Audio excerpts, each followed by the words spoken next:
A homicide suspect is in custody tonight at a juvenile detention facility. It is a homicide that happened just across the street from a Paris Police Department facility. News 10's Dan Klein is live in the studio with the very latest. Dan? Patrice, Illinois State Police have not charged anyone with the crime. So far, they have released very little and refused repeated requests for additional information. However, I talked with several neighbors, and they fear someone else in the family is the main suspect. It's all quiet Friday in front of this duplex in Paris, Illinois. Neighbors say resident Kathie Payton was killed Thursday. Paris police were called here a little after 6 p.m. It's a little freaky. I mean, it's Paris. You don't expect things like this to happen. And then right across from me, somebody's dead, and it's murder. This neighborhood is usually pretty quiet.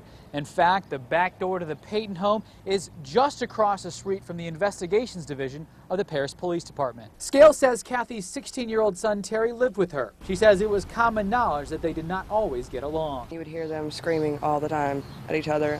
He'd come out of here. He's called the cops down here. DCFS has been down here. But it's messages he left on Facebook which really have her worried about what happened. On Facebook, he pretty much said that he was about to do the worst thing he'd ever done in his life. And then after that, he said that she was just a waste of space. And then right after that, the last post he posted was, "I'm a monster." That post was from Thursday afternoon. Scale showed News 10 a Facebook post on Terry's profile later that evening that said, quote, "About to do the hardest thing I probably will have to do in my life. Wish me luck." End quote. I mean, he wasn't a bad guy. He was a really nice kid. He got picked on a lot, so he mostly just kept to himself. Terry's not that kind of person. Nobody would expect that from him. Again, police have not charged anyone in this incident with the crime.